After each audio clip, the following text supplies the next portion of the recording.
What's going on, guys? Welcome back to your Lake Fork Guy. We're going to get all the way knee-deep into it tonight. We calling everybody out, man. Telling all the ugly truth that 90% of anglers and bass fishing fans don't know. I do love to fish. That too, especially after tonight, most likely. This should be an interesting one, folks. Settle in. Get that brown in your cup. Hold it up. Drink it down. Cheers, y'all.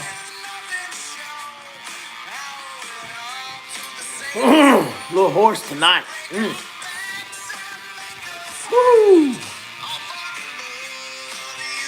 Okay, Whiskey Myers.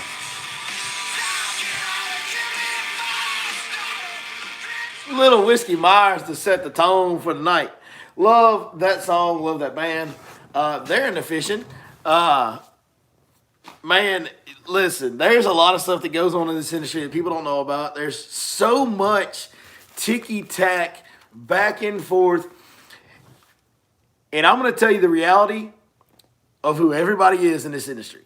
I'm going to break it all down for you tonight and explain to you guys everything that happens that you don't know about, like the deception stuff, the deceiving stuff. I mean, we've known for years there's been deception in fishing, like it's been since the beginning of the industry. Man, it's something else. We're going to just listen, stay with me tonight. It's going to be a lot of fun. Before we get into that, a couple announcements to make, like always. We will have another free seminar if you guys want to come talk fishing with us, figure out more about how to fish Lake Fork and our other East Texas area lakes. We got a few other lakes in the area that are killing it right now. Like, man, we are catching them on some other lakes. So may talk about some of that in Friday's seminar, but we do have a free seminar this Friday at Lake Fork Marina. Everybody's welcome. It'll be at 6 p.m. Please come join us. It's wintertime. Guide trip bookings are a little bit slower. If you guys want to get out on a wintertime trip, like I said, on some of these other lakes, we're absolutely cracking them right now. So if you guys want to get in on some of that action, be sure to reach out to us at yourlakeforkguide.com. We'll get you out with myself as well as one of our other great guides if you'd like to get out and enjoy some time catching some big old fish in the wintertime, like happens every winter. Winter's awesome. Winter's a lot of fun. And, of course, the LTV rods are for sale at yourlakeforkguide.com as well as in the Lake Fork Marina Tackle Store. Now, if you order one online at yourlakeforkguide.com and you book a guide trip between now and Christmas, now the guide trip can be for next year anytime you want it, but if you book it between now and Christmas, you'll get $100 off that guide trip with the purchase of any LGB series rod. And, you know, the American-made blanks, the American-made fishing rods that stand for nothing freedom, and you know what that LGB means. Let's go. Listen, you know what we're saying. That's right, folks. Hey, man, thank you guys so much for joining us tonight. I always want to take the time. I'm sure this probably annoys some of you guys that don't watch the channel regular, or maybe annoys some of you that do watch the channel regular, but I like to say hello to the folks that join us because I do appreciate you guys hanging out with us and watching the content and consuming it. So one of the little ways that I can say thank you just a tiny bit is to acknowledge y'all and say hello to you in the comments. For the early risers in the chat room, we got Wayne Teal, Nathaniel Gay, Eagles 20 John, OMG, Wanda Jean's Garden, great name.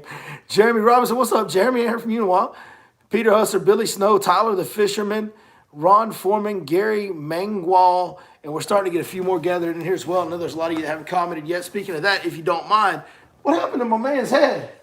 I just noticed this. What happened to the most interesting man's head? Oh, no. Oh, no. We're going to have to get some tape on that joker or something. He's hurting. That's there we go. We got him for now. But I had a heart attack. I looked over my shoulder. My man was missing his head. His old dome got. For those of y'all that have been around a long time, you'll know when that happened. That he got a little lippy with me one night on live stream, and he got put in a chokehold. Okay, that's just kind of what happened. So, listen, don't talk none, won't be none. That's all I'm saying. Anyways, yes, I just tough talked a piece of cardboard. We're gonna pass right on by that. We're gonna pass right on by that. And move on to say, hey, man, if you guys don't mind, good luck getting a thumbs up after this, Bill. Hey, go ahead and hit that thumbs up button for me if you guys don't mind. I sure would appreciate it. It'll help your boy out. And also, if you don't mind, share this thing, man. That's the number one way you can help me grow the channel is to share it, get exposure to more new people. I would be forever grateful to you for doing that as well. Now, what's been going on in the fishing industry? Same thing that always goes on. Hey, don't look over here because we got this going on over here. I get so sick and tired of this stuff, man. Like, I don't know. There's something in me that if I think something is BS, I have to point it out. And it's not that I don't have my own garbage. It's not that I don't have my own crap in my life, right? Like, I'm as full of it as anybody when it comes to having junk going on in their life that ain't nothing to be proud of. Like, I'm as flawed as anybody. But I call myself out on it. Like, I hold myself accountable to it. And it's just something inside me that when I see things that stink, man, I just can't ignore them. I can't just go and just keep walking. I got to go, dang, dog, that smells bad. Like, that's awful. There's a lot of that in this industry. And I mean a lot. There's so much ego in this industry, which we know there's so much ego in this industry. And ego about guys' abilities to catch a fish. Like, that part to me, like, it's not like you're physically dominating somebody. No, you in a sport that requires luck to win, no matter how good you are, it does. He might tell us he doesn't. Now, guys can consistently do better and place higher by being better and not working. Yes, that is very true. But to actually win at this sport, it always requires a little bit of luck, and even the best in the world would admit that. To catch giants, it requires a little bit of luck, and even the best would admit that. Guys' egos are wrapped up around how great they are at catching these fish that require luck to catch it, even at the highest level. I don't understand the ego part of it, but it is what it is. You're going to deal with that if you're in the grocery sales business or the, insurance business, or it doesn't matter. You're going to deal with ego with guys that are towards the upper levels of it in anything that you do. So that's just all part of it. The part that gets me and really sticks in my craw and makes me want to call it out is the just pure and outright BS, man. I don't know what else to call it, but just like lies. And yeah, we got this going on over here, but to make sure you don't look over here, like the fake plugs for baits that have always existed in the industry. Like, it's a running joke. Like, people literally joke about it the people at the top of the industry joke about how guys tell you they're catching them on one thing, but they've really been catching them on another. And some of that has been eliminated at the tour level for those guys that are talking about, professional fishing tours with live coverage. Some of it. That still doesn't prevent those guys from, using the exposure they get from the big tours. Then they have their own little platform on social media somewhere, and then they plug and sell whatever they want. And a lot of times, most of the time, the majority of the time, those guys are only plugging whoever pays them. They don't care if it's a good bait. They don't care if they believe in it. Like, they're only going to plug who's paying them, not what the best bait is. There's no genuineness in it. Like, I can understand, like, if you're sponsored by 6 Cents, when I worked with them, if I'm sponsored by 6 Cents, I can't come out and tell you Mega Bass jerkbait is better. But what I don't have to do is tell you that the 6 Cents jerkbait is the best one on the market. I don't have to do that. So many guys in this industry, and that's just a for instance, I'm not pointing anybody out from 6 Cents or anything. I'm just saying, so many guys in this industry will take a Bass Pro Shops jerkbait and tell them how great it is for whatever reason, or maybe that's a bad example, but they'll take an Academy brand jerkbait, because not that he would do this, but Jacob Wheeler, sponsored by Academy, or Stetson Black, sponsored. They'll take an Academy brand hardbait and be like, "This is the best one, man. I use this all the time." And the reality is, those guys know it. And I'm not saying Stetson and Jacob are two of the most integrity guys that I know in the industry. So I'm not saying that they do this. But it's a for instance that guys will do something like that knowing full well that Strike King jerkbait's better, or the Mega Bass jerkbait's better, or whatever jerkbait you want to say. Like KVD and some of his line with Strike King. They're not the best baits. Like, I'm being honest with you. Everybody in the industry knows they're not the best baits. But if you're paid by Strike King, you're going to tell people how great that Strike King jerkbait, rattle trap, square bill, whatever is. Like, you're going to vouch for it, and you're going to plug it like it's the best and present it as the best no matter what. That is the most obvious thing, right? Like, that is the thing that's super obvious that I think most of us that are pretty adamant fishermen have figured out. There's some people that aren't super adamant that haven't figured that out. And to some degree, you'll never stop that, right? Like, you'll never stop that. Like, if I go out next week and film 2 or 3 videos over the next 2 or 3 weeks, and we catch 25 to 30 pounds every week on a jig, and then I come on here and make a jig video and tell you that this jig that I'm now fishing is better because I think it's better, then you guys are gonna buy it. Like, that's part of the industry. It's part of what fuels the industry in a way, so I understand why that exists as well. I just don't like it. I just don't like it. Somebody said that 6XD is pretty good. Hey, that 6XD is pretty good. It's one of the best ones. But let's be real, though. In my opinion, that Strike King jerkbait, it's okay. It'll catch a fish. It's not as good as a mega bass. It's not, like, in my opinion. That's just my opinion. But I think that the majority of the guys that fish for a living would agree with what I'm saying there, that the mega bass jerkbait is better than Strike King. But that's not what you're going to hear from Greg Hackney. And I love Greg Hackney, by the way. That's not what you're going to hear from KVD. Certainly his name's on it. You know what I mean? Like, just a lot of that.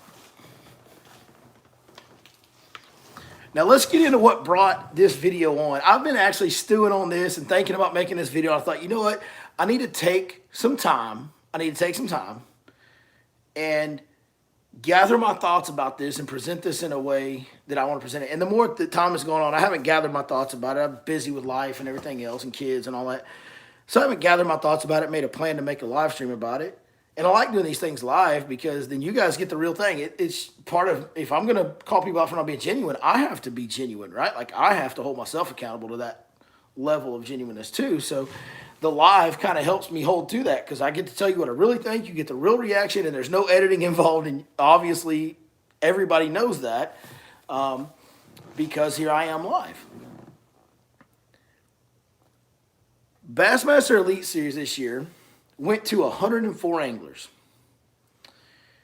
They brought in 13 guys from the Opens. Now, they were at like 94, I think, or 95, something like that. Basically what happened is they had a couple guys that retired or quit because, you know, at-home circumstances, financial circumstances, whatever reason, they had a few guys that just retired or quit, right? That you know, declined the invitation to continue on the Bassmaster circuit this year. So now they're at 104, and they added 13. If you do the math there, they had a few quit, put them at 91. They added 13. They got 104. Bro, they didn't cut anybody.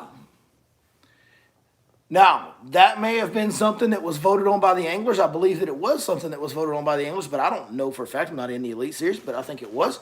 And that's fine. It can be voted on by the anglers. And if the anglers don't want to cut anybody and they want to expand the field to 104 anglers, I'm on board with all of that. Whatever the anglers vote for it, that's fine. That's fine. I'm good with that. Just so you know, Bassmaster, I am good with that. I'm not saying there's anything wrong with you guys going to 104 anglers or that there's anything wrong with you guys not cutting anybody.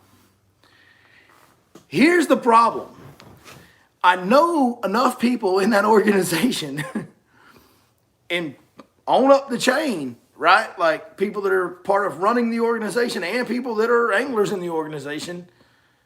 I've gotten to know them over the last few years since we've had this big Bass Pro Tour and Elite Series rivalry. We've had this ever since the split, right? Everybody knows. Nobody really talks about it too much in detail, but everybody knows there's some headbutting going on. It's ridiculous, and it needs to stop. But anyway, another live stream topic there. But here's what bothers me about the Bassmaster deal this year. The people in the Bassmaster Elite Series have been clowning the Bass Pro Tour because they haven't cut anybody off their tour. They've been talking crap about how bad Boyd Duckett is and how bad Kelly Jordan is and how bad, I mean, you go down the list. Like, they're talking about how bad those guys' results have been in points, and there's no way those guys would even still be here if they were on the Bassmaster Elite Series. You don't get to bow your chest out and act like you're the baddest one on the block and the biggest and baddest brand on the block because you cut people on the Elite Series. That means you're elite, because if you're not good enough, we'll cut you. See what I'm saying? They totally went against all the crap they've been talking. Like, you can't go up to somebody and be like, dog, I'm bigger and stronger than you because I can bench press more than you. And then be like, no, I'm not going to bench press. I'm not gonna show you guys how much I can bench press. You can't talk it unless you're gonna walk it. And they have been talking it about this one specific thing about cutting anglers, and that makes their tour better, and they have better quality behind the scenes where people don't know. 90% of people have no idea this is going on. In the back and forth, in the back channels, there's been a lot of talk about this. And what the Elite Series just did is prove that they are exactly like Bass Pro Tour. They will change the rules, and they will do whatever they see fit that they think makes their anglers happier and their product better. And that is the moral of the story tonight. Everybody in this industry, very few exceptions, is willing to sacrifice integrity at times on some level or another, to one degree or another. Some are worse than others, right? Everybody's willing to sacrifice their integrity on some level to do what they think is best for the almighty dollar. And I'm sick of it. I hate it. I hate it. I hate it. Again, I don't think that Bassmaster did anything wrong. I just get tired of this. And to that point, I can't let Bass Pro Tour off the hook. They've done some stuff that ain't right. You know, like they've done, yeah, they have tried to force guys to not be involved in Bassmaster Opens. They literally tried to fine a guy that wanted to leave a tournament that he thought he was out of contention of on the Bass Pro Tour. He wanted to leave it early to go fish an Elite Series event, an Open, not an Elite Series, a Bassmaster Open event. And they told him they were going to like fine him and suspend him and all kinds of crazy stuff. It is insane. Like, that's crazy. Their vindictiveness with everything that Bass Tour has done towards Bassmaster. I understand why Bassmaster's been talking about them and behind their, you know, under in the back channels been like, yeah, well, we got this on them. We're better at this than them. Because Bass Pro Tour has done things to egg it on, like scheduling on top of the Classic, scheduling on top. Bassmaster released their schedule first the last 2 years. Well, I don't know about this year for the 2023 schedule, but I know for 2021, 2022 schedules, Bassmaster released theirs first. And then Bass Pro Tour come up with theirs, and they, like months later, and scheduled right on top of them. Multiple times each year and scheduled right on top of the Classic. Not only is that vindictive and hateful, that's stupid. For Bass Pro, it hurts them too. All it does is take the bass fishing fans of the world and divide them on some percentage. Some are going to watch Bass Pro Tour. Some are going to watch the Elite Series. We can have the debate about it's 50-50, it's 60-40, it's 70-30 on either side. We can have that debate. We don't really know. The only people that really know that are the people that run those two organizations that are taking the real numbers into account. And I don't even think any of them actually want to know. They want to tell themselves whatever they got to tell themselves to make them think they're winning is what I think happens there. But what Bass Pro Tour has done with that scheduling has been awful, man. It's been intentionally vindictive and trying to tear Bassmaster's building down instead of trying to build Bass Pro Tour's buildings up. Bass Pro Tour has literally made their building smaller just to try and make Bassmaster Elite Series building smaller too. Like, they're literally hurting themselves. It's so dumb and so uncalled for. Now, all this being said, I love bass fishing. I will watch the Bassmaster Elite Series, every event, as much as I can around my day-to-day schedule, because now if you don't watch it live, you don't see it pretty much. I guess you can still see it on replays or whatever. But I'll keep up. I'll watch the replays when I can't see the live. And I'll watch Bass Pro Tour. I love bass fishing. I really appreciate both organizations, even though I've been calling them out tonight. I appreciate the anglers. They're special. There's no doubt about it. They are a different breed and on a different level. But if they've got a problem with me calling things out that I think are wrong, then that's fine. They can be mad at me for that. I mean, that's okay. But this is, at the end of the day, this may cost me something, may burn some bridges where I don't have relationships with people anymore. And if telling the truth and being honest about my opinions on things cost me relationships, then I probably didn't need that relationship in my life. I mean, that's how I see it. That's just what it is. And it goes beyond Bassmaster Elite Series, Bass Pro Tour. It goes beyond tournament fishing. It's the YouTube industry, the online fishing video industry is not exempt from this deceptive practice and lack of integrity and all that. Like, they're not exempt from it either, dog. They're not. If you don't think there's some of that going on. So one of the best ones that I saw was I got sent a video from Ben Milliken about him going pro, and he's announcing that he was going to fish a tour.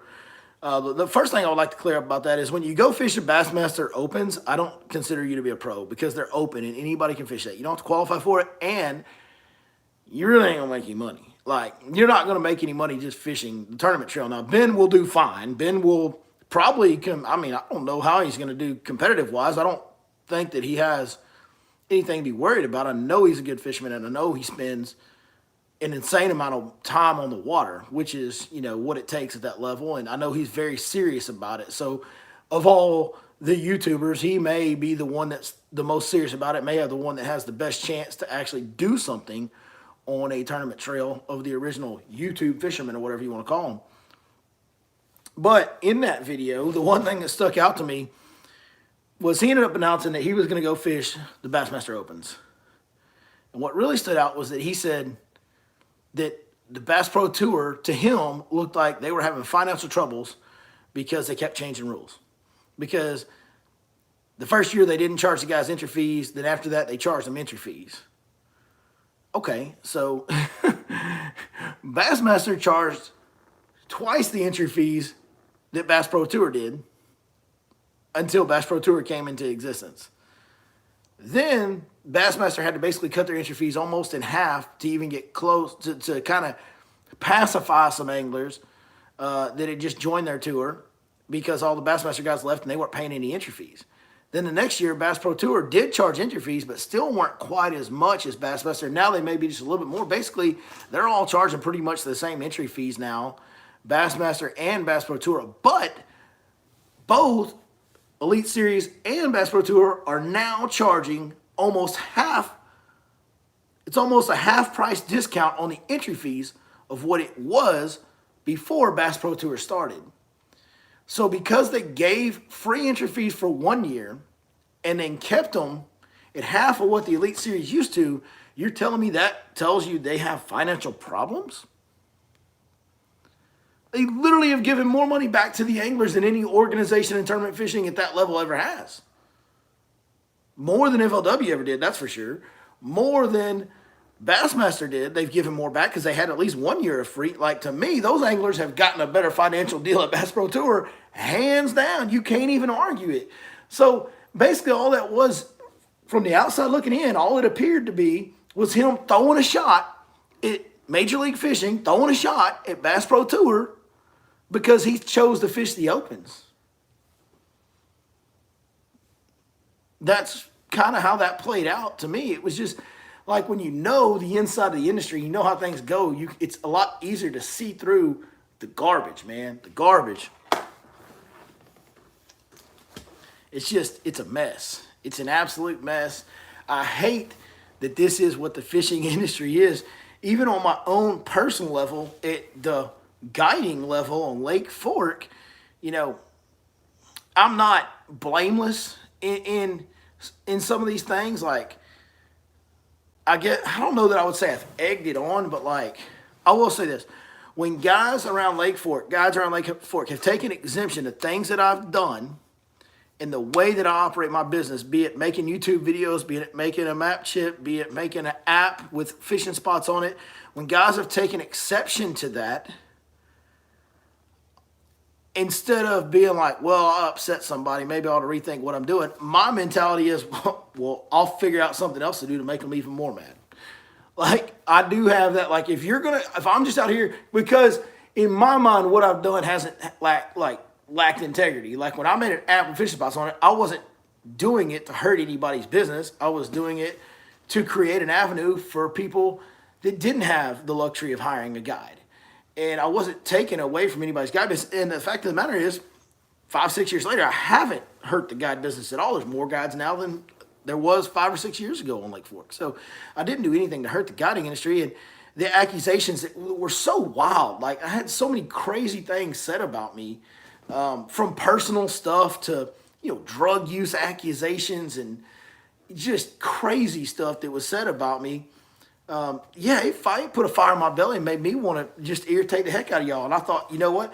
I'll make a video every single day. I'll put stuff out so much that they can't help but see me, and I'll just irritate the heck out of them. Yes, I had that mentality. I was trying to rub it in at times by just putting my face out there. Now, back then, I wasn't ever going after anybody. Fast forward, I've gone through some really tough times in my personal life over the last couple of years. I mean, it's no secret. I think everybody knows that. One thing about trying to be as genuine as you can on camera is when I'm going through stuff, you guys are going to go through it. Like, y'all going to see it. You're going to see the ugly part, the ugly version of me. You're going to see the sad version of me. You're going to see the mad version. You're getting a little bit of the mad version of me tonight because, it's not just this that's irritating me. I've got other things in my life that are irritating the fire out of me. And so, it just, it all comes out when you're trying to be genuine.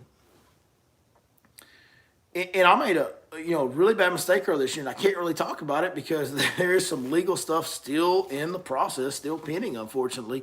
But I did something that someday I will get to explain to you guys when it's all said and done. I'll get to sit down and tell you guys exactly what happened, and I won't sugarcoat it. I'll be genuine with you on that too. But when this happened, I got arrested for something earlier this year. Now, it was something that once you hear the story, you're going to be like, you got arrested for that? Like, I think most of you guys will probably have that reaction and be like, wow, you got arrested for that? I think that will be most of y'all's reaction. But my point is, the guy that's given me the hardest time the most consistently over the years around Lake Fork, that's talked the most crap about me, spread the most rumors about me, looks for an opportunity to tear me down any way he can. In fact, had some influence with the cop to video the arrest of me this year and try to make it go viral and try to really, make me look bad online and try to just do everything he could to, just tried to destroy my livelihood is what he was trying to do. This same guy has been convicted and sentenced multiple times in his life to jail, prison, whatever.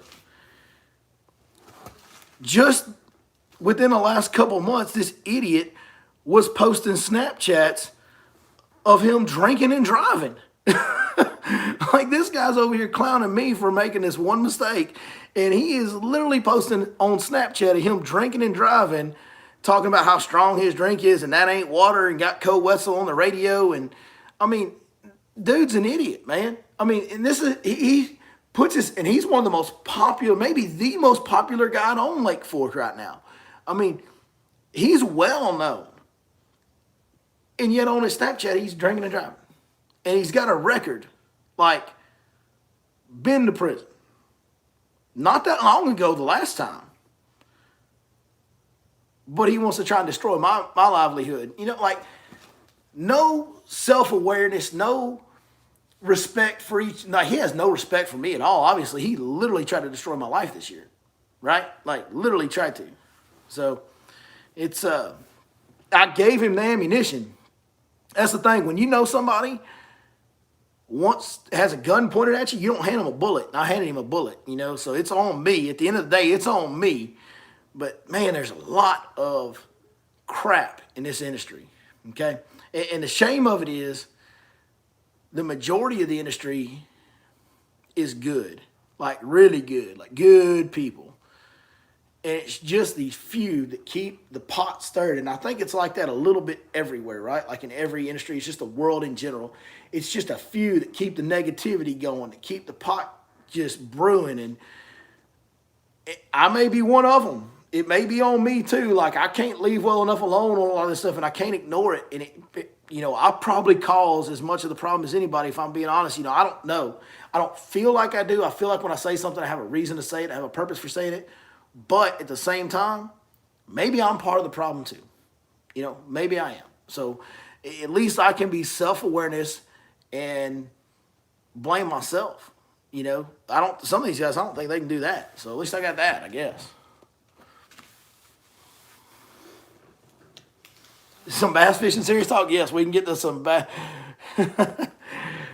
Billy, do you think bass or any of the trails should be making a senior trail like Randy B was suggesting? Do you think it would actually be successful? That's another thing that the Bassmaster Elite Series does do is their Legends exemption.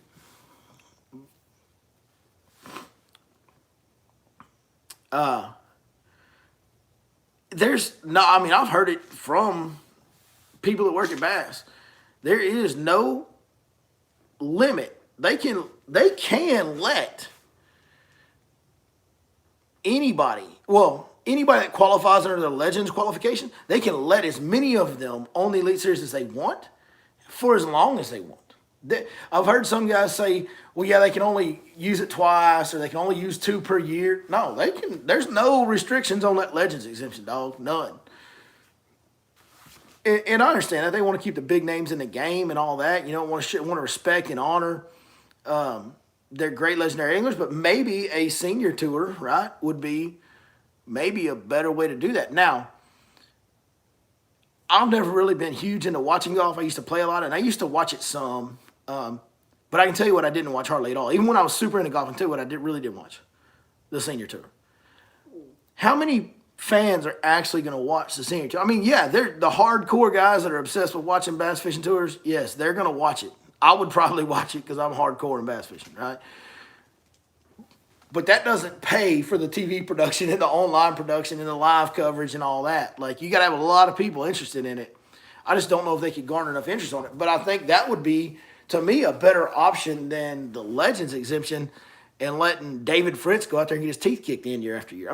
What good is David Fritz doing anybody on the Bassmaster Elite Series at this point? I don't see the net pot. Now, Rick Clunn's still viable at times, so that's a little bit of an exception to the rule. But like David Fritz, I don't see what the point of him being out there is. I really, truly don't. I just don't see it. And I don't mean any disrespect to David Fritz. He's done more in the fishing industry than I could ever hope to. But at this point, when he's down in the Angler of the Year every single year, man, and he would never requalify in any of those years, and he just keeps coming back and he just gets the heck beat out of him.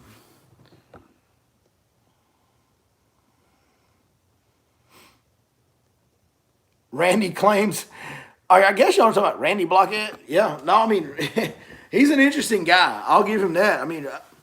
I know there's a lot of guys that don't like what Randy Blockhead does, and I don't agree with a lot of what he says. I don't. But I will tell you this. That sucker has found him a niche, man. He has found him a niche, and he's stayed viable and is surviving in the fishing industry. And that's something to be said for that in and of itself, because it ain't easy. Randy saying that that it would be more popular than the regular tour, to me, that's about as legitimate as Randy saying that the majority of anglers want live scope to be banned. I don't think that's true at all. The majority of anglers do not want live scope to be banned. Maybe on his poll, on his channel, where he's been so adamantly anti-live scope, maybe those people being polled, there's a slight majority that want it banned or whatever. I don't know. I haven't watched all that. But the majority of anglers in the angling world that I know, that I talk to, don't want it banned. It's few and far between. I do understand it is boring watching guys on tour just stare at the screen like this on live coverage. Like, that's boring. That's boring. What they need to do, and I feel like this is coming, they've got to figure out a way to incorporate the live sonar screen onto the television screen. If we could see, like if you were looking at a guy fishing live and he's looking down at his live scope, and then in the corner you can see his live sonar screen, and you can see his bait, and you can see fish following his bait and react. Not bored anymore, right?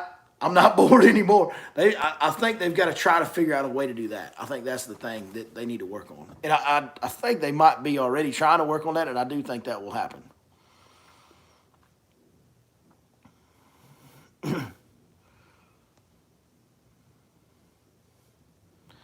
Like that he doesn't care what others think and speaks, but he definitely does that. And like I said, man, kudos to him. Kudos to him. He's found something that he can keep going and surviving in this fishing industry, and that's that earns my respect.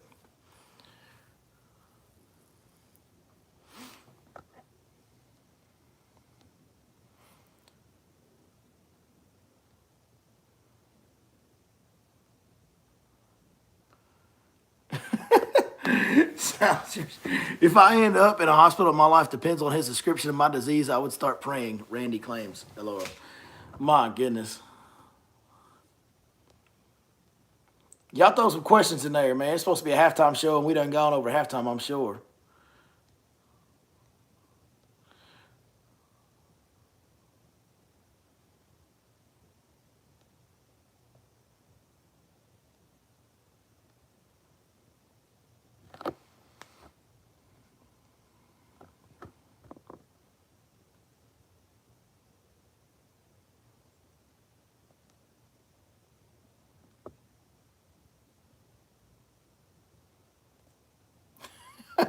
One of the guys earlier in the comments,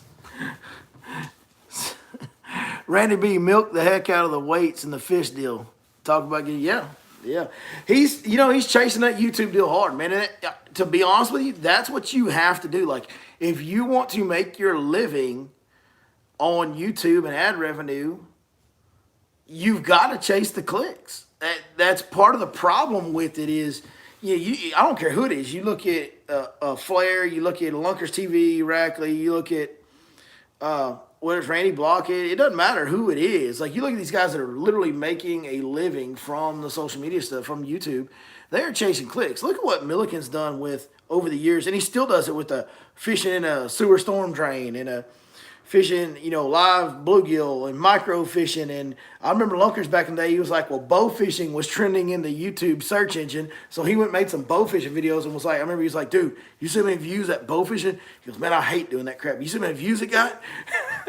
Like, he did storage locker buys one time, or, several times because it would get good views. And Flair does his farm stuff, and Rackley does multi-species and catch and cook. And they all those guys that make their living on YouTube, their job is to get you to click on their video, man. That's what it is, guys. It is 100% their job to get you to click on their video. So they're going to plan videos around trending topics and trending keyword searches and make a video where they can use that keyword in their title. That's what they do, and that's what they're, some of those guys, that's what they're the best at. So that's their job. I mean, that's what it is.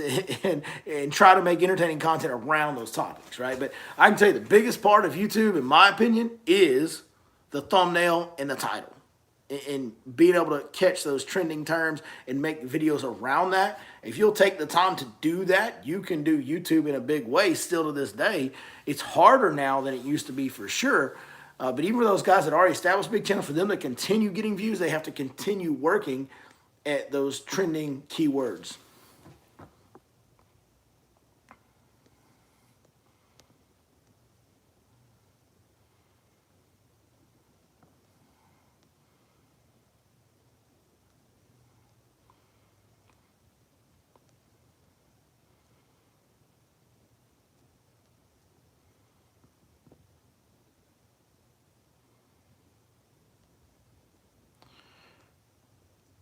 What do I think of Milliken going pro? Yeah, we did talk a little bit about that. I think it's hard to say because so far none of the YouTube guys have really broken through. There's been a few guys that have fished opens or NPFLs or whatever, and none of them have broken through and really had, what I think most would call really success on those levels.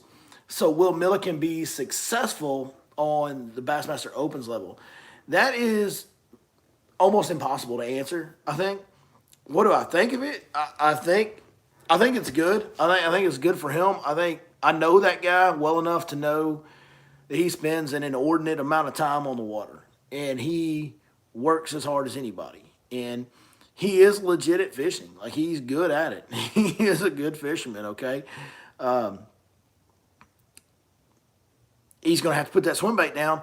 But, we've seen him do that. Like, the good thing about him is he's been able to create this YouTube career through some of the stuff we talked about just a second ago. And it's allowed him to fish all over the country to some extent. And that is going to benefit him greatly when it comes to fishing the opens. It really is going to benefit him greatly. And I do think that he's got as good of a chance to make it and have success on the open trails as any YouTuber that's gone that route. I think he's probably got the best chance of anybody, because he's done some legit hardcore chasing them down fishing all over the country. I mean, he is. Now, I will tell you this. He's going to have a hard time when he ain't got nobody. He's going to have some learning curves. And I'm not saying he can't find his own fish. He certainly is capable of finding his own fish. But he will struggle a little bit, because when he's making YouTube videos, don't you think he don't get tips and information from locals about how to catch them in certain areas, certain guides, da-da-da. I mean, he's used me for that in past years, okay? I know how these guys operate on YouTube. That's why they create relationships with a guy like me. He's not going to be able to do that on the opens, so he might. And I don't know their information real exactly.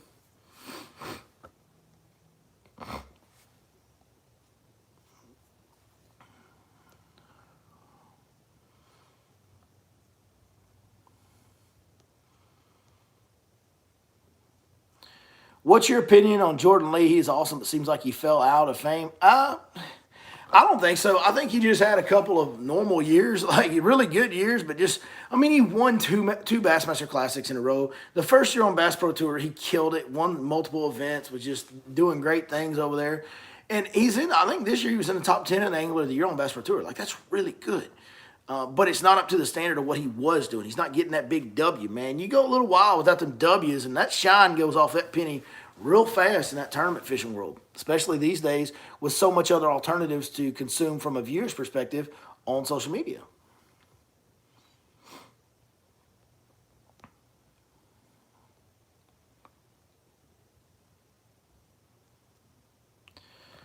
Controversial topic. I've seen a few Lake Fork guides heading out west for the winter. How do you feel about guides flocking to Ivy? Oh, they're just chasing the dollars. I mean, I ain't mad at them. I mean, no, Ivy's a great lake. It's hot right now. A lot of big fish to be caught. I don't see anything wrong with it. Guys did it. That's always been what guys did. Guys did it at Falcon in, 2010, 2011, 2012. There was guys going to Falcon until it got real low and wasn't fishing as good. The same thing, though. Lake Fork guys, they go down to Falcon for the winter. I think they're going to miss out on some great stuff here. I know this. For whatever reason, I seem, as far as guides go, to have the lake almost to myself in January. And we do really good in January. I mean, we always see me catch them in my boat pretty darn consistently good in January on Fork. Now, we don't get a whole lot of bites, and it takes a certain kind of customer. So maybe that's it. A lot of guys, guides especially, want to catch a lot of fish with customers. And I'm okay not catching a lot of fish. At the end of the day, if you're in my boat and we catch 6 or 8 fish and we got 25 pounds, like, I'm happy with that. And most of the customers that I fish with, especially in the wintertime, are happy with that. 30 pounds, you get some big bags doing that. You just don't get a lot of bites. So going to Ivy and chasing after real, the deal is that's where the attention is. And where the attention is where the dollars are going. And those guys are just trying to make a living, man. And to be honest with you, I thought about it. If I didn't have my kids here in Van, Texas, and they're at an age where I'm involved in all their stuff, sports-wise and everything else, man, I wouldn't mind going over there myself. But I just financially, going back and forth doesn't make any sense every single week, every couple, 3 days. And also, I can't get out there and get on fish and stay on fish if I'm just going out there for a couple, 3 days at a time. So it doesn't make any sense for me. But for those guys doing it, man, more power to them. I don't blame them a bit on that. It's all good with me.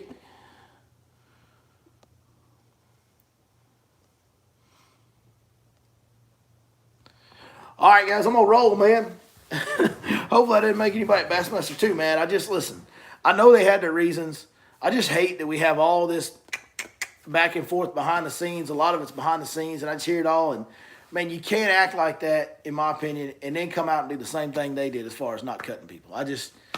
That one bothered me. That one, for whatever it's worth, Bassmaster, that one bothered me, man. Them not cutting anybody after they, it wouldn't have bothered me if they hadn't made it like a sticking point, like they're better because they cut people. Like you could go back and find podcasts, I think even some that I've done with guys from Bassmaster where they reference that and talk about that. And you can find other people's podcasts where they reference that and talk about and hint around about how the other tour doesn't cut anybody.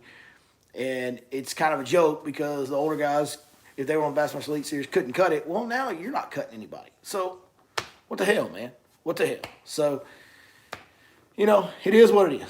It is what it is. That was just my opinion on it. Doesn't mean that I love Bassmaster any less or that I'll watch any less. It was just something that bothered me, and now it's off my chest. So we can just let that go. Let that air out. Go on somewhere else now. Hey, thank you guys so much for watching. Give you one more cheers. We'll see you next time right here on Your Lake Fork Guide.